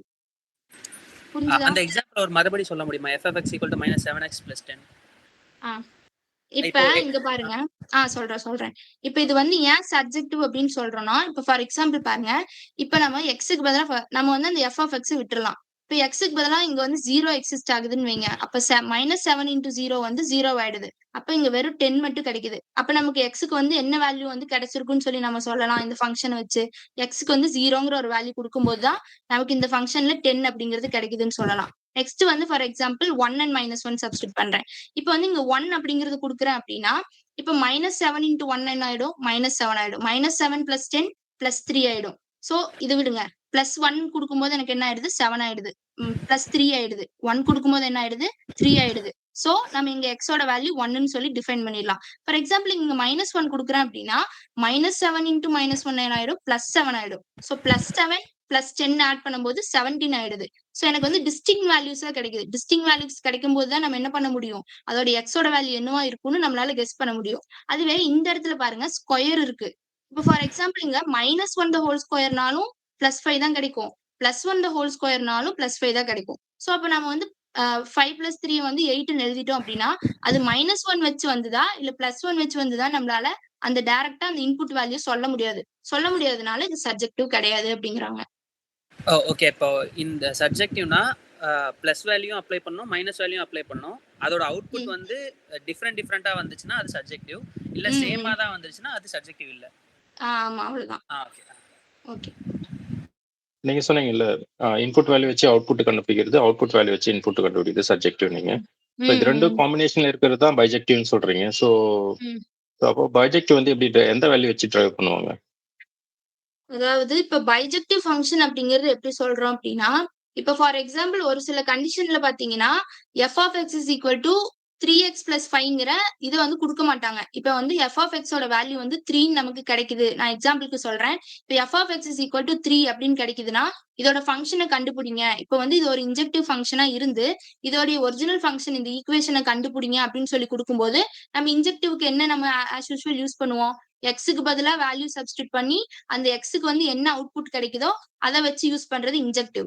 இப்ப இந்த டைப்ல சப்ஜெக்டிவ்ல வந்து எப்படி குடுப்பாங்க அப்படின்னா, f ஆஃப் x வந்து இங்க நம்ம இந்த இடத்துல f of x is equal to 3ன்னு எடுக்கிறோம். பட் ஆனா இந்த இடத்துல வந்து எப்படி எடுப்போம் அப்படின்னா, இப்ப ஃபார் எக்ஸாம்பிள் இந்த இடத்துல y is equal to f of xன்னு இருக்கு. சோ இங்க வந்து y இஸ் ஈக்குவல் டூ 3யா இருக்கும்போது அதோட ஃபங்ஷன் என்னன்னு சொல்லி நம்மள கண்டுபிடிக்க சொல்லுவாங்க. x ஓட வேல்யூ என்னவா இருந்திருந்தா நமக்கு y ஓட வேல்யூ இது கிடைக்கும் அப்படின்னு ஆப்போசிட்டா கேட்டிருப்பாங்க. இப்படி கேட்டு அந்த 2 கண்டிஷனுமே சாட்டிஸ்ஃபை ஆகுறது தான் பைஜெக்டிவ் அப்படிங்கிறோம். நெக்ஸ்ட் வந்து ஒரு சில பேசிக் கான்செப்ட்ஸ் பார்க்கலாம். இப்ப இதுவரையும் நம்ம பார்த்தது வந்து வீக் 1 உடைய சம்மரி ஃபுல்லா முடிஞ்சது. நமக்கு ஆக்சுவலி இருக்க லெக்சரோட இதெல்லாம் முடிஞ்சது. சோ இதுல வந்து பார்த்தீங்கன்னா, ஒரு சில பேசிக் கான்செப்ட்ஸ் மட்டும் ஆட் பண்ணியிருக்கேன் பார்க்கலாம். இப்ப வந்து ரியல் நம்பர் அப்படிங்கிறது என்னன்னு பார்க்கலாம். ரியல் நம்பர்ங்கிறது வந்து ஒரு சிங்கிள் நம்பர் கிடையாது. அது வந்து ஒரு 5 டைப்ஸ் ஆஃப் நம்பர் சேர்ந்தது தான் நம்ம ரியல் நம்பர் அப்படிங்கிறோம். அதுல என்னென்ன நம்பர் இருக்குன்னா, நேச்சுரல் நம்பர் இருக்கும், ஹோல் நம்பர் இருக்கும், இன்டிஜர் இருக்கும். அதே மாரி ரேஷனல் நம்பர் இருக்கும், இர்ரேஷனல் நம்பர் இருக்கும். இப்ப நேச்சுரல் நம்பர் அப்படிங்கிறத நம்ம கேப்பிட்டல் Nல டினோட் பண்ணுவோம். அது வந்து 1ல இருந்து ஸ்டார்ட் ஆகுது. பட் ஆனா நம்ம கிளாஸ்ல என்ன சொன்னாங்கன்னா, நேச்சுரல் நம்பர் அப்படிங்கிறது வந்து 0ல இருந்தே ஸ்டார்ட் ஆகுதுங்கிறாங்க. அதாவது நம்ம இந்த ஒரு டேட்டா சயின்ஸ் ஃபீல்ட்ல வந்து பார்த்தீங்கன்னா, நம்ம நேச்சுரல் நம்பர வந்து ஹோல் நம்பரோட வந்து இன்வால்வ் பண்ணி, இங்க ஹோல் நம்பர்ங்கிற ஒரு கான்செப்ட் உள்ள கொண்டு வந்திருக்க மாட்டாங்க. சோ நேச்சுரல் நம்பர்ங்கிறது வந்து 0ல இருந்து ஸ்டார்ட் பண்ற மாரி சொல்லியிருப்பாங்க. சோ அத நம்ம டினோட் பண்ற சிம்பிள் வந்து பார்த்தீங்கன்னா, கேப்பிட்டல் N. அண்ட் இன்டிஜர்ஸ் அப்படிங்கிறது வந்து -∞ டூ +∞ எவ்வளோ வேல்யூஸ் வேணா போலாம். அந்த மாரி இருக்கிறத வந்து இன்டிஜர்ஸ் அப்படிம்போம். இன்டிஜர்ஸ் அப்படிங்கிறது கேப்பிட்டல் இசட்ல டினோட் பண்ணுவோம். அண்ட் ரேஷனல் நம்பர் அப்படிங்கிறது என்னன்னா, இப்போ ஒரு 2 நம்பர் எடுத்துக்கிறேன். 1 டிவைடட் பை 2 அப்படின்னு எடுத்துக்கிறேன். 1 வந்து 2ஆல டிவைட் பண்ணா நமக்கு என்ன வேல்யூ கிடைக்குது? 0.5 அப்படிங்கிற ஒரு வேல்யூ கிடைக்குதா? சோ நமக்கு வந்து ஒரு 2 வேல்யூ டிவைட் பண்ணும்போது நமக்கு ஒரு டிஃபைன்டு வேல்யூ கிடைக்குது. 0.5 அப்படின்னு கிடைக்குது. அப்படி டிஃபைன்டு வேல்யூவா கிடைக்கும்போது அத வந்து நம்ம ரேஷனல் நம்பர் அப்படிம்போம். அதாவது கேபிட்டல் Q அப்படிம்போம். A அண்ட் Bங்கிறது வந்து ஒரு 2 ரியல், அதாவது அது மேபி இண்டீஜரா இருக்கலாம், நேச்சுரல் நம்பரா இருக்கலாம். எது A அண்ட் B. ஆனா கண்டிப்பா வந்து டினாமினேட்டர் B வந்து நாட் ஈக்குவல் டு 0. ஒருவேளை அது ஈக்குவல் டு 0 ஆயிடுச்சுன்னா எனிதிங் டிவைடட் பை 0 வந்து இன்ஃபினிட்டி ஆயிரும். இன்ஃபினிட்டியா இருந்தா அது என்ன நம்பர்னு நம்மளால வந்து ரெப்ரசென்ட் பண்ண முடியாது. அதனால இந்த இடத்துல ஒரு முக்கியமான கண்டிஷன் என்னன்னா, A பை B அப்படிங்கிறது ரேஷனல்னு சொல்றோம்னா அந்த B வந்து கண்டிப்பா 0வா இருக்கக்கூடாது அப்படிங்கிறோம். இதை ரெப்ரசென்ட் பண்ற சிம்பிள் வந்து பாத்தீங்கன்னா Q. எக்ஸாம்பிள்ஸ் வந்து கொடுத்திருக்காங்க. சோ 2 நம்பரை டிவைட் பண்ணும்போது நமக்கு ஒரு டிஃபைன்டு வேல்யூ கிடைக்குது அப்படின்னா அது கண்டிப்பா ரேஷனல் நம்பர்னு சொல்றோம். இரேஷனல் நம்பர்னா அப்படியே இதுக்கு ஆப்போசிட். P பை Q ஃபார்ம்ல வந்து எக்ஸிஸ்டே பண்ண முடியாது. இப்ப √2 அப்படிங்கிற ஒரு வேல்யூ இருக்குன்னா, இப்போ √2 ஓட வேல்யூ வந்து பாத்தீங்கன்னா 1.41 சம்திங்னு போயிட்டே இருக்கும். அதை வந்து நம்மளால வந்து P பை Q ஃபார்ம்ல எழுதவே முடியாது. ஏன்னா அது வந்து அந்த டெசிமல் பாயிண்ட்ஸ் வந்து பாத்தீங்கன்னா இன்ஃபைனைட் டேர்ம்ஸ் போய்கிட்டே இருக்கும். சோ அதனால இது வந்து இரேஷனல்ங்கிறோம். பைக்கு வந்து பாத்தீங்கன்னா பையோட வேல்யூ என்ன 3.14 சம்திங் போயிட்டே இருக்கும். அதுக்கு வந்து எண்டே கிடையாது. அதனால இதையும் வந்து P பை Q ஃபார்ம்ல வந்து ரெப்ரசென்ட் பண்ண முடியாது. E அப்படிங்கிறது வந்து எக்ஸ்போனென்ஷியல்னு சொல்லுவோம்.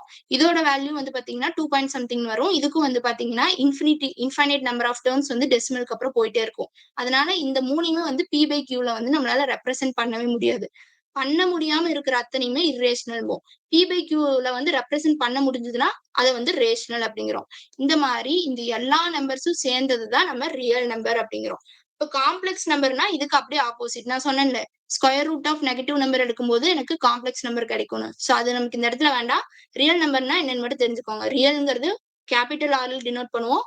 அது இந்த மாதிரி டிஃப்ரெண்ட் டைப்ஸ் ஆஃப் நம்பர் சேர்ந்ததுதான் நம்ம ரியல் நம்பர் அப்படிங்கிறோம். இப்ப வந்து செட்ல வந்து ஒரு சிலருக்குலாம் டவுட் இருக்கு அந்த சிம்பிள்ல. சோ அந்த சிம்பிள் பாருங்க. இப்ப மாதிரி போட்டு இந்த மாதிரி இருந்தா அது வந்து பிலாங்ஸ் டு அப்படிங்கிறோம். பிலாங்ஸ் டுக்கு மீனிங் என்னன்னா, இப்ப ஃபார் எக்ஸாம்பிள் ஒரு செட் எடுத்துக்கிறேன். இதுல வந்து 3 எலிமெண்ட் இருக்கு. என்னென்ன 1, 2, 3 அப்படிங்கிற 3 எலிமெண்ட் செட் ஏல இருக்கு. அப்ப இந்த 2 அப்படிங்கிறது 2 பிலாங்ஸ் டு A அப்படின்னு சொல்லலாம். அதாவது இந்த A அப்படிங்கிற எலிமெண்ட்டுக்குள்ள இந்த 2 அப்படிங்கிற எலிமெண்ட் இருக்கு அப்படிங்கறத நம்ம என்னன்னு சொல்லி ரெப்ரசென்ட் பண்ணுவோம். 2 பிலாங்ஸ் டு A. இந்த பிலாங்ஸ் டு சிம்பிள் வந்து அதுக்குள்ள அது இருக்கு அப்படிங்கறத வந்து டிஃபைன் பண்றதுக்காக யூஸ் பண்றதுதான் பிலாங்ஸ் டு. என்ன சிம்பிள் இந்த மாதிரி போட்டிருக்க சிம்பிள் தான் வந்து பிலாங்ஸ் டு. இப்ப டஸ் நாட் பிலாங்ஸ் டுன்னு ஜஸ்ட் ஸ்ட்ரைக் அவுட் மாதிரி வரும். போட்டு ஸ்ட்ரைக் அவுட் பண்றது. Is not an element. அது வந்து எலமெண்டா இல்லாம இருந்ததுன்னா அதை வந்து டஸ் நாட் பிலாங்ஸ் டு அப்படிங்கிறோம். இந்த இடத்துல பாருங்க, சேம் அந்த செட் எடுத்துக்கிறாங்க. ஏங்கிறதுக்குள்ள 1, 2, 3 அப்படிங்கிற இந்த 3 நம்பர் தான் இருக்கு. பட் ஆனா 4ங்கிற நம்பர் வந்து இந்த செட்டுக்குள்ளே இல்லாததுனால அது என்னன்னு சொல்லுவோம்? 4 does not belongs to A அப்படின்னு சொல்லுவோம். ஃபார் எக்ஸாம்பிள் நம்ம 1 அப்படிங்கறத எடுத்துட்டோம்னா 1 belongs to A. ஏன்னா ஏக்குள்ள இந்த 1 இருக்கு. அப்ப நான் வந்து இந்த சிம்பிள் வந்து யூஸ் பண்ண மாட்டேன். does not belongs யூஸ் பண்ண மாட்டேன். belongs to தான் யூஸ் பண்ணுவேன். சோ 1 belongs to A அப்படிங்கலாம். பட் ஆனா இங்க 4ங்கிற நம்பர் இல்லாததுனால இந்த 1, 2, 3 தவிர நான் வேற எந்த நம்பர் எடுத்தாலும் அது வந்து does not belongs to A தான். ஏன்னா ஏங்கிற செட்டுக்குள்ள இந்த 3 நம்பர் தவிர வேற எந்த எலமெண்ட்டுமே கிடையாது. மத்த எல்லா எலமெண்ட்டுமே does not belongs to இந்த 3 எலமெண்ட் மட்டும் தான் belongs to. இந்த 2 சிம்பிள் தெரிஞ்சுக்கோங்க. பிலாங்ஸ்னா மாதிரி போடுறது, does not belongsனா போட்டு ஸ்ட்ரைக் அவுட் பண்ற மாதிரி போடுறது. நெக்ஸ்ட் வந்து பாத்தீங்கன்னா சப்செட். இப்ப சப்செட்டையும் பிலாங்ஸையும் வந்து யாரும் கன்ஃபியூஸ் பண்ணிக்க வேண்டாம். பிலாங்ஸ் டுங்கிறது வந்து ஒரு சிங்கிள் நம்பரை உள்ள இருக்க அந்த சிங்கிள் எலமெண்ட் வந்து அந்த செட்டுக்குள்ள இருக்குன்னு சொல்றது பிலாங்ஸ் டு. அதே இப்ப வந்து சப்செட் அப்படிங்கிறது 2 செட்டுக்கு நடுவுல நம்ம சொல்றதா சப்செட்டுமோ. இப்ப ஃபார் எக்ஸாம்பிள் இப்ப 2 செட் எடுத்துக்கிறேன். A is equal to 1, 2 and B is equal to 1, 2, 3 அப்படின்னு எடுத்துக்கிறேன். A is a subset of B அப்படின்னு சொல்றேன். எதனாலனா இப்ப 1, 2 இங்க இருக்கு. இங்க வந்து 1, 2, 3 3 எலிமெண்ட் இருக்கு. நல்லா பாருங்க. இந்த Aல இருக்க 2 எலிமெண்ட் வந்து இந்த B குள்ளேயே இருக்கா? ஆனா B குள்ள இருக்க எலிமெண்ட் வந்து A குள்ள இல்ல. அப்ப வந்து நான் இதை எப்படி சொல்லலாம் அப்படின்னா, Aங்கிறது தான் B குள்ள இருக்குன்னு சொல்ல முடியும். B வந்து A குள்ள இருக்குன்னு என்னால சொல்ல முடியாது. ஏன்னா Bல வந்து 3ங்கிற எலிமெண்ட் வந்து ஒன்னு எக்ஸ்ட்ராவா இருக்கு. அது வந்து Aல கிடையாது. அப்படி இருந்திருந்தாதான் வந்து நான் வந்து B is a subset of Aன்னு சொல்ல முடியும். பட் ஆனா இந்த இடத்துல வந்து பாத்தீங்கன்னா A is a subset of Bன்னு தான் சொல்ல முடியும். ஏன்னா Aங்கிற எலிமெண்ட் தான் B குள்ள இருக்கு. அதனால இந்த சப்செட்ங்கிறது எதுக்கு ரெப்ரசென்ட் பண்றோம் அப்படின்னா, இந்த Aல இருக்க எல்லா எலிமெண்ட்டும் B குள்ள இருக்கு அப்படின்னு சொல்றதுதான் வந்து இந்த சப்செட். சப்செட்ங்கிறது C மாதிரி போட்டு கீழே வந்து ஒரு ஈக்குவல் சிம்பிள் போடுறதுதான் வந்து சப்செட் அப்படிங்கிறோம். நெக்ஸ்ட் வந்து ப்ராப்பர் சப்செட் அப்படிங்கிறது ஒண்ணும் இல்ல. It's a proper subset of if a set A is a proper subset of B if all the elements of B are in B but A is not equal to B. அதாவது இந்த இடத்துல என்ன கொடுத்திருக்காங்க அப்படின்னா set A is a proper subset of B. இப்ப ஒரு set ஏங்கிறது வந்து பிக்கு வந்து ப்ராப்பர் சப்செட்டா இருக்கு அப்படின்னு நம்ம சொல்றோம். If all elements of A are in there in B but A is not equal to B அப்படிங்கிறோம். இப்ப ஃபார் எக்ஸாம்பிள் பாத்தீங்கன்னா இந்த இடத்துல எடுத்துக்கோங்க. இதை வந்து சப்செட்னு சொல்லலாம், ப்ராப்பர் சப்செட்னு சொல்லலாம்.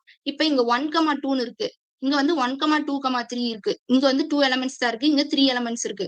அப்படி இருக்கும்போது ஏ இஸ் a சப்செட் ஆஃப் பின்னு வந்து சொல்லலாம். இப்போ ஃபார் எக்ஸாம்பிள் 1,2 அப்படிங்கிறது இங்க இருக்கு, பட் ஆனா இங்கேயும் 1,2 அப்படின்னு சொல்லி 2 எலமெண்ட் தான் இருக்குன்னா என்ன சொல்லலாம்? இதையும் same A is a subset of பின்னு சொல்லலாம். பட் இதை வந்து ப்ராப்பர் சப்செட் அப்படின்னு சொல்றாங்க. அதாவது ஏவும் வந்து பிக்கு வந்து சப்செட்டா இருக்கலாம், பியும் வந்து ஏக்கு சப்செட்டா இருக்கிற அந்த கண்டிஷன்ல நம்ம வந்து ப்ராப்பர் சப்செட் அப்படிங்கிறோம். ப்ராப்பர் சப்செட்ங்கிறது வந்து என்னன்னு சொல்றோம்? சி அப்படின்னு டினோட் பண்றோம். சப்செட்னா சிக்கு கீழே ஒரு ஈக்குவல் சிம்பிள் போடுறோம். அண்ட் ப்ராப்பர் சப்செட்னா வெறும் சி மட்டும் போடுறது வந்து ப்ராப்பர் சப்செட். அடுத்து வந்து கண்டைன்ட் இன் அப்படிங்கிறது, அதுக்கு நம்ம சேம் சிம்பிள் தான் யூஸ் பண்ணுவோம். சப்செட்டும் கண்டைன்ட் இன் ரெண்டுமே சேம் தான், அதை நம்ம கன்ஃபியூஸ் பண்ணிக்க தேவையில்ல. Similar to subset but often used to indicate that one set is inside another which is the same as saying as subset. அதாவது இந்த சிக்கு கீழே லைன் போடுறது சப்செட்னு சொல்லியிருந்தேன், இந்த சி வந்து ப்ராப்பர் சப்செட்னு சொல்றேன். அப்படி சொல்றதுக்கு பதிலா இதை நம்ம சப்செட்டுங்கிற வேர்டே யூஸ் பண்ணாம இந்த 2 சிம்பிள் எங்க வந்தாலும் நம்ம இதை கண்டைன் இன் அப்படின்னு கூட நம்ம யூஸ் பண்றதுனா பண்ணிக்கலாம். சோ கீழே பாருங்க, ஒரு செட் அப்படிங்கிறது நம்ம எதுக்குள்ள போடுவோம்? கர்லி பிரேசஸ்க்குள்ள போடுவோம். அதான் வந்து இந்த செட்னு சொல்லியிருக்காங்க. இன்டர்செக்ஷன்னா யூ வந்து திருப்பி போடுறது வந்து இன்டர்செக்ஷன் அப்படிமோ. 2 செட்டுக்கு இன்டர்செக்ஷன் எடுங்கன்னா நம்ம இந்த சிம்பிள் யூஸ் பண்ணுவோம். யூனியன்னா ஜஸ்ட் யூ மாதிரி சிம்பிள் போடுவோம். அண்ட் ப்ராப்பர் சப்செட் அப்படிங்கிறது இப்பதான் பார்த்தோம் முன்னாடி. ப்ராப்பர் சப்செட்டுக்கு என்ன? சி. சி மாதிரி போடுறது ப்ராப்பர் சப்செட், சிக்கு கீழே ஒரு ஹைஃபன் மாதிரி போடுறது சப்செட். ஆக்சுவலி இது ரெண்டுமே சேம் தான், பட் ஆனா ஒரு சில கண்டிஷன்ல வந்து இது பிரிச்சு சொல்ற மாதிரி இருக்கும். அதாவது சப்செட்டுங்கிறது வந்து ஒரு ஏ அப்படிங்கிறது வந்து ஏ அப்படிங்கிற ஒரு செட்டு பிக்குள்ள இருந்ததுன்னா அது வந்து சப்செட். இப்ப ரெண்டுமே வந்து ஈக்குவலா இருந்து ரெண்டுமே வந்து இப்ப ஏவும் வந்து பிக்கு சப்செட், பியும் வந்து ஏக்கு சப்செட் மாதிரி இருந்தா நம்ம அதை ப்ராப்பர் சப்செட்னு சொல்லலாம். சோ இது ரெண்டுமே வந்து சேம் தான், ஒரு சில கண்டிஷன்ல மட்டும் டிஃபர் ஆகும்.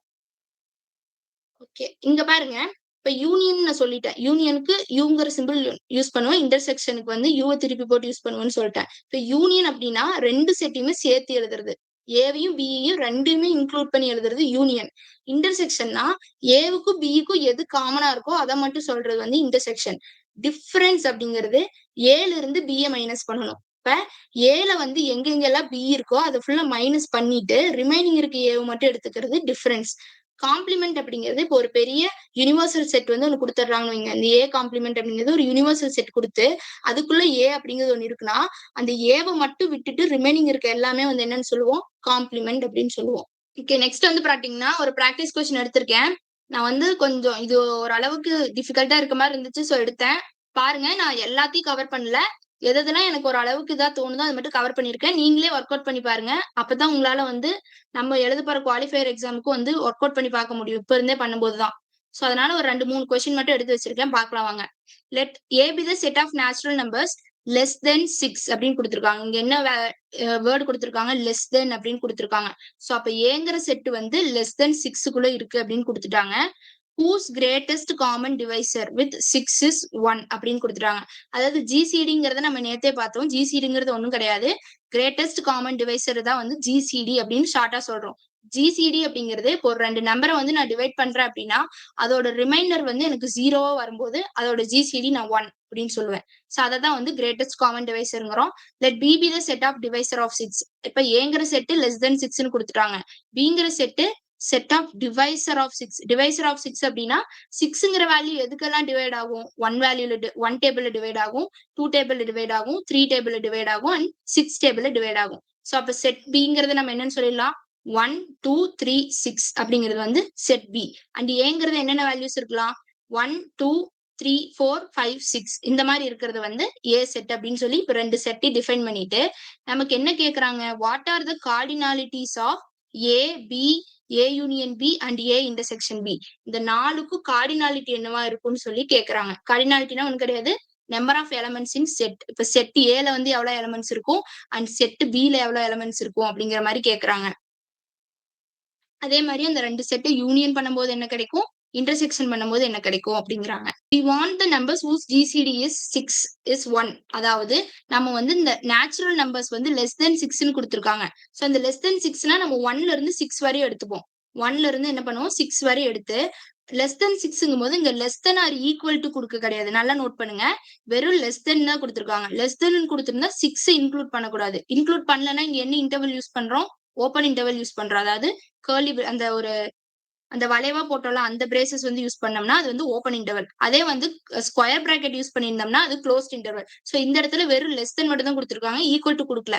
ஈக்குவல் டு கொடுக்காதனால நம்ம 6 இன்க்ளூட் பண்ண மாட்டோம். சோ அப்ப லெஸ் தென் 6ங்கும் போது நம்ம எதுல இருந்து எடுத்துப்போம்? 1ல இருந்து 5 வரைக்கும் எடுத்துப்போம். சோ 1 2 3 4 5 எடுத்துக்கிறேன். அண்ட் அது எல்லாத்துக்குமே வந்து கிரேட்டஸ்ட் காமன் டிவைசர் எடுக்கிறேன். எதை வச்சு எடுக்க சொல்லியிருக்காங்க? 6 வச்சு. whose greatest common divisor is 6. 6 வச்சு எல்லாத்துக்கும் கிரேட்டஸ்ட் காமன் டிவைசர் எடுக்கிறேன். இப்போ 1 வந்து நான் 6ஆல டிவைட் பண்ணும்போது என்ன ஆகும்? 6 வந்து 1 டேபிள்ல டிவைட் ஆகுமா? எஸ், டிவைட் ஆகும். டிவைட் ஆகும்போது என்ன ஆயிடும்? அதோட ரிமைண்டர் வந்து பாத்தீங்கன்னா நமக்கு 0 ஆயிடும். சோ அதோட டிவைசர் வந்து 1. அதாவது 1 டேபிள்ல 6 டைம்ஸ் போகும்போது என்ன ஆயிடும்? நமக்கு 6 - 6 0 ஆயிடும். சோ கிரேட்டஸ்ட் காமன் டிவைசர் 1 ஆயிடும். அதே மாதிரி 2 டேபிள்ல பார்க்கும்போது நமக்கு என்ன ஆகும்? 2 டேபிள்ல 3 டைம்ஸ் தான் டிவைட் ஆகும். பட் 6 - 3 வந்து நமக்கு ரிமைண்டர் 3 வந்துருது. அண்ட் நமக்கு வந்து இதுல வந்து பாத்தீங்கன்னா 0 ஆகல. ரிமைண்டர் வந்து 0 ஆகல. ஆகாததுனால இது வந்து ஜிசிடி வந்து கிடையாது. ஏன்னா நமக்கு 1 வர மாதிரி தான் இங்க கொஸ்டின்ல கண்டிஷன் கொடுத்திருக்காங்க. சோ அப்ப இதை நம்ம எடுத்துக்க மாட்டோம். அதே மாதிரி எல்லாத்தையும் டிவைட் பண்ணிட்டு வரும்போது ஃபைனலா 5 divided by 6 வந்து போடுறோம். 5 divided by 6 போடும்போது நமக்கு கிரேட்டஸ்ட் காமன் டிவைசர் 1 கிடைக்குது. சோ நமக்கு கண்டிஷன் படி நமக்கு என்ன கிடைக்குது? வேல்யூ வந்து 1ஆ இருக்கும்போதும் 5ஆ இருக்கும்போது மட்டும்தான் நமக்கு கிரேட்டஸ்ட் காமன் டிவைசர் வந்து 1 கிடைக்குது. சோ அதனால நமக்கு ஏங்கிற எலமெண்ட் வந்து என்ன வேல்யூஸ் மட்டும் எடுத்துப்போம்னா 1யும் 5யும் மட்டும் தான் எடுத்திருப்போம். இங்க வந்து கிவன் கொஸ்டின்ல நமக்கு டைரக்டா கொடுத்திருக்க மாட்டாங்க. ஏவோட செட் வந்து 1 1 5ன்னு கொடுத்திருக்க மாட்டாங்க. லெஸ் தென் 6ன்னு கொடுத்திருக்காங்க. 1ல இருந்து 5 வரை இருக்கு. அந்த 5 நம்பர்ல எதுக்கு கிரேட்டஸ்ட் காமன் டிவைசர் எடுக்கும்போது நமக்கு வந்து 1 கிடைக்குதோ 6 வச்சு கிரேட்டஸ்ட் காமன் டிவைசர் எடுக்கும்போது எதுக்கு 1 கிடைக்குதோ அதை மட்டும் எடுத்துக்கோங்க நீங்க கொடுத்திருக்காங்க.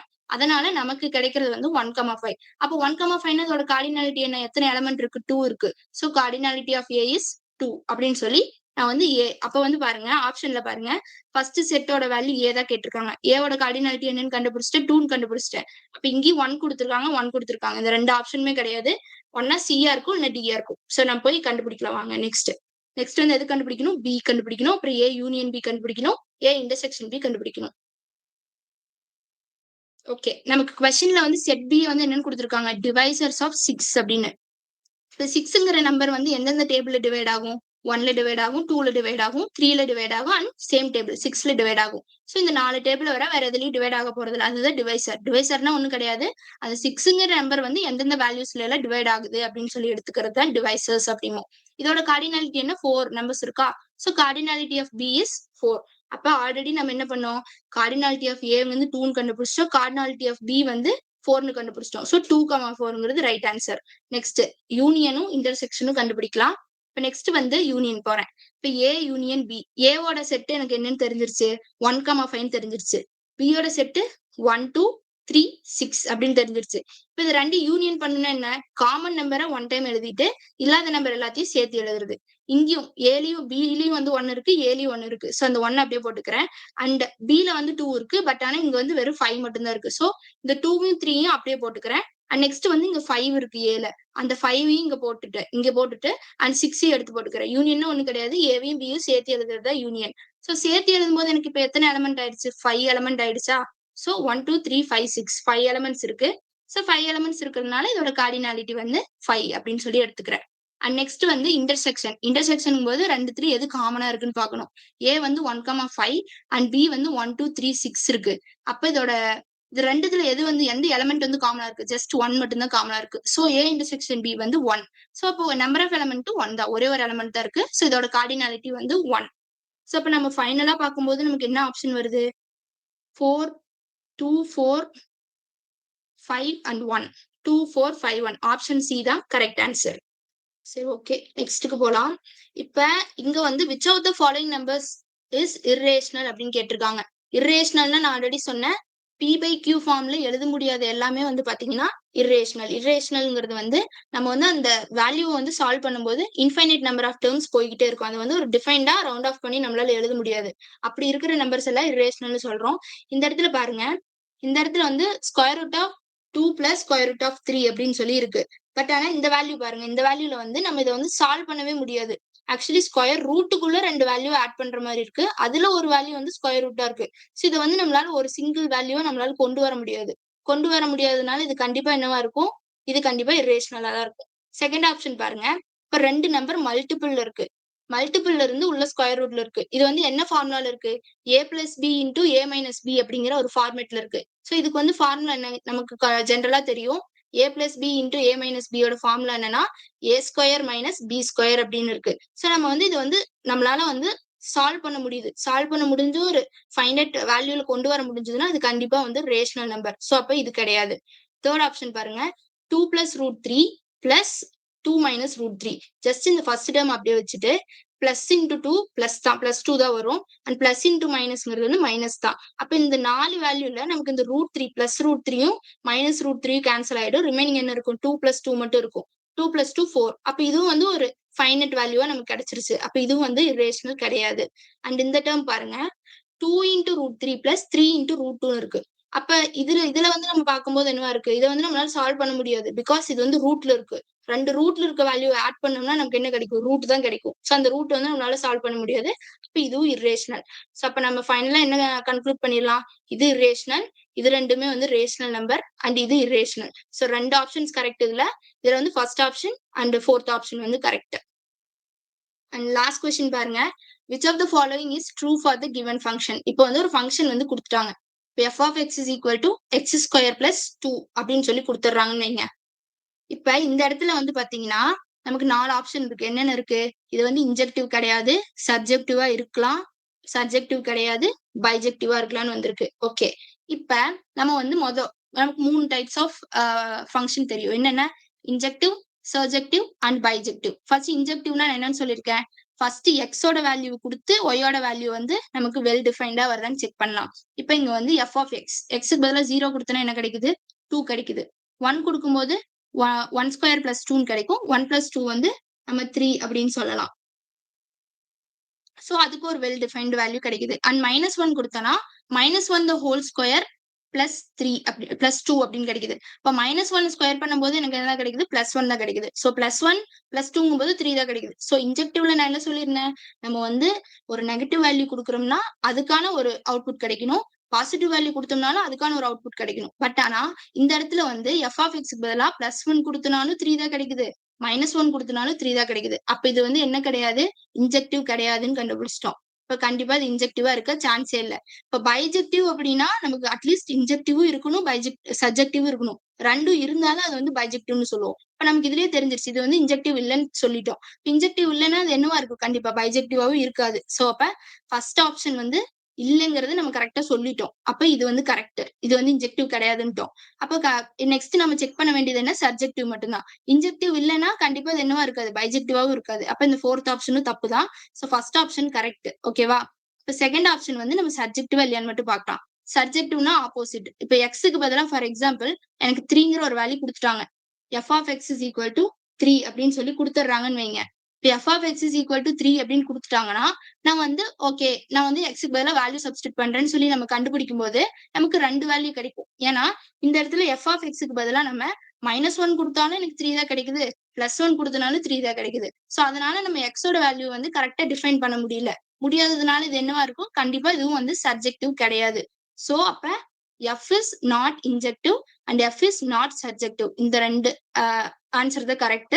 அண்ட் ஆப்ஷன் 1 and 3 மட்டும்தான் கரெக்ட்.